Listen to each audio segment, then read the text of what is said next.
young people with mental health issues are being put at risk of serious harm by the very organisation that's supposed to be caring for them. That's the accusation against the Tees, Esk and Wear Valley's NHS Trust. The charge comes from patients and their families who say if nothing is done, more lives could be lost. They say self-harm will discharge you. It's like a licence to treat you terribly. I had a plastic bag around my head, trying to end my own life. I was regularly cutting myself. Staff wouldn't help dress my wounds. One said, "This is getting ridiculous." It was a horror story from day one. It haunts me every day. Unity Addison says she was admitted to West Lane Hospital in Middlesbrough with an eating disorder in 2015. Yeah, I had access to scissors, wires, things like nail polish remover or paint. What were people doing with that then? Swallowing it presumably, or? Yeah, drinking it. And that's actually happened, did it? Yeah, quite a few times. And even after things like that had happened, they wouldn't then be taken away. We would just be told, well, if you want to do it, that's up to you. Young people with mental health problems, including eating disorders, were treated at the hospital. There were many complaints about the professionalism of the staff, especially those who were temporary. You'd have certain members of staff that would ask for diet tips.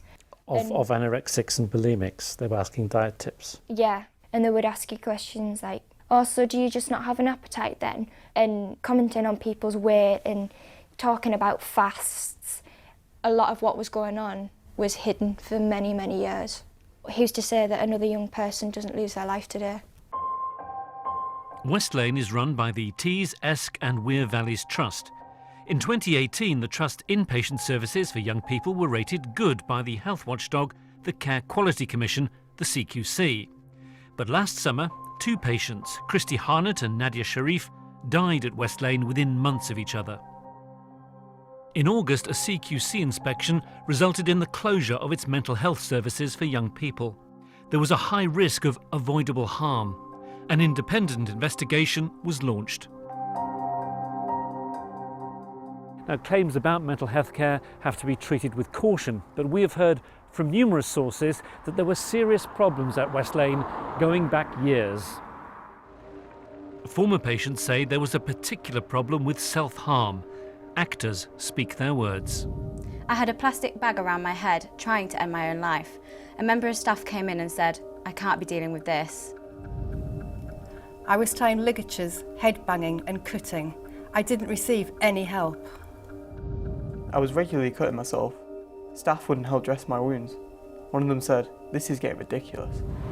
The CQC's inspectors were told back in August of 2019 by West Lane staff that the service was traumatised. But we've learned that months earlier, in January, patients warned the Trust in this letter that lives would be lost. It says the Westwood Centre is understaffed and dangerous. Temporary staff have no idea what they're doing, and it warns our lives are in serious danger. If the situation continues, someone will die. Within months, Christy Harnett and Nadia Sharif were dead. Last month, Emily Moore, another West Lane patient, also died. Her father is one of many parents we spoke to who wants answers. Action should be taken against those individuals who are high up in management. They're responsible for the trust. They're responsible for the care of my daughter. And there's been neglect there, not just with one person, but 3 people that I know of, plus probably many others. It wasn't just at West Lane that patients said they were suffering. We've been told, again by numerous sources, that there were serious problems at the Trust's other hospitals, like West Park. It seems like it's just a matter of time until something fatal happens there. Rosie, not her real name, was admitted to West Park last year.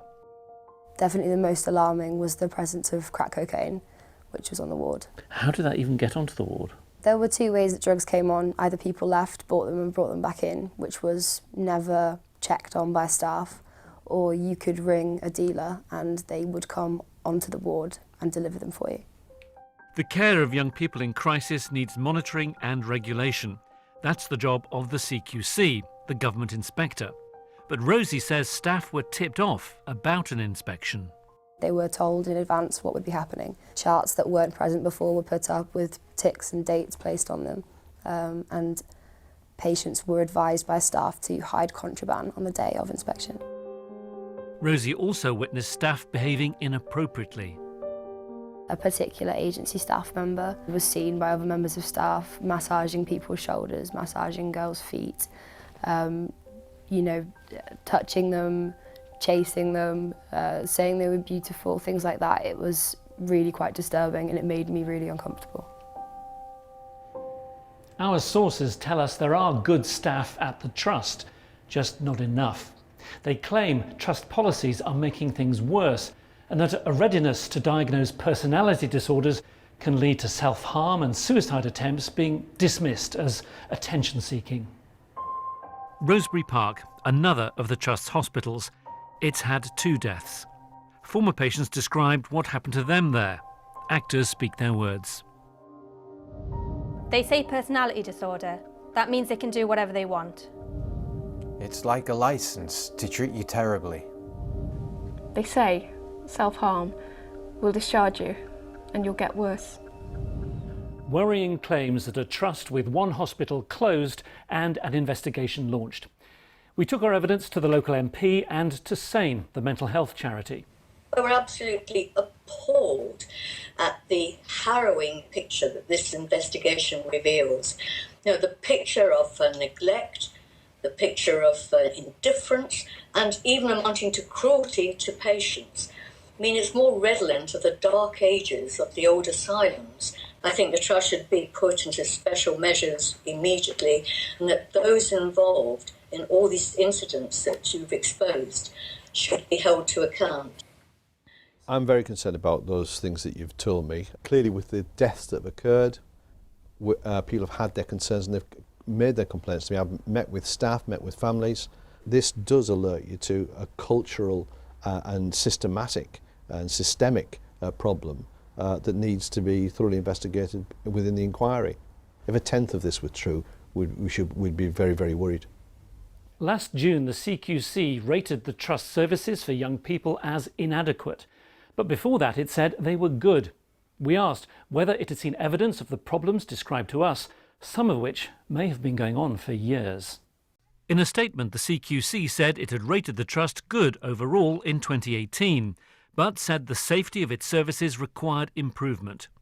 It had received a letter of concern from 4 West Lane patients and asked the Trust for reassurance that appropriate action was taken to protect patients. Following this, it had monitored the Trust and as a result had inspected it 3 times in 2019.